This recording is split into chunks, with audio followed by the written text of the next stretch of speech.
السلام علیکم ویورز، میں آپ کو اپنے channel jasmine health and beauty tips میں خوش آمدید کہتی ہوں۔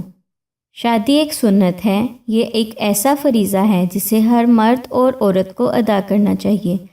بعض اوقات یہ مسئلہ اتنا بڑھ جاتا ہے کہ اس کی اہم وجہ معاشرتی عوامل ہی ہیں جو ہم نے خود بنائے ہیں۔ ان میں لڑکے کا پیسے والا ہونا، لڑکی کا زیادہ خوبصورت ہونا، جہیز کی ڈیمانڈ اور کافی مسائل ایسے ہیں۔ بعض دفعہ لڑکیاں اچھے رشتوں کی تلاش میں اپنی شادی کی عمر سے آگے بڑھ جاتی ہیں اور پھر اچھے رشتے نہیں آتے۔ ہاں، اگر آتے ہیں تو اس قدر خراب اور غیر موزوں ہوتے ہیں کہ اس طرح کے ماحول میں لڑکی کا گزارا کرنا جہنم بن جاتا ہے۔ ایسی صورت میں والدین کو یہ پریشانی اندر ہی اندر کھائی جاتی ہے اور والدین کو وقت سے پہلے بوڑھا اور بیمار کر دیتی ہے۔ لیکن اب آپ پریشان نہ ہوں، اللہ پر یقین رکھیں۔ اگر کوئی اس بات کی خواہش رکھتا ہے کہ اس کا رشتہ اچھی جگہ ہو جائے تو اس کے لیے یہ عمل انتہائی فائدہ مند ہے۔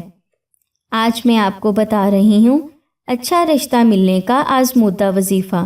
اس سے پہلے کہ میں آپ کو اس کے بارے میں بتاؤں، آپ پلیز میرے چینل کو سبسکرائب کریں، نیچے لگے گھنٹی کے آئیکن کو دبائیں تاکہ میری ڈیلی آنے والی ویڈیو کی نوٹیفیکیشن آپ کو سب سے پہلے مل سکے۔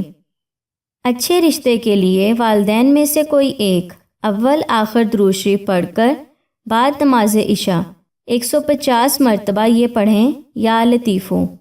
یاد رہے، اچھے رشتے کے لیے والدین میں سے کوئی ایک اول آخر درود شریف پڑھ کر بعد نماز عشاء 150 مرتبہ یہ پڑھیں، یا لطیفو۔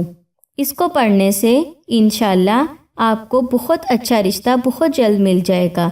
نماز کی پابندی لازمی کریں ورنہ وظیفہ اثر نہیں کرے گا۔ سو ویورز، امید کرتی ہوں کہ آپ کو میری ویڈیو اچھی لگی ہوگی۔ اگر آپ کو میری یہ کارآمد ویڈیو اچھی لگی تو اسے لائک کریں۔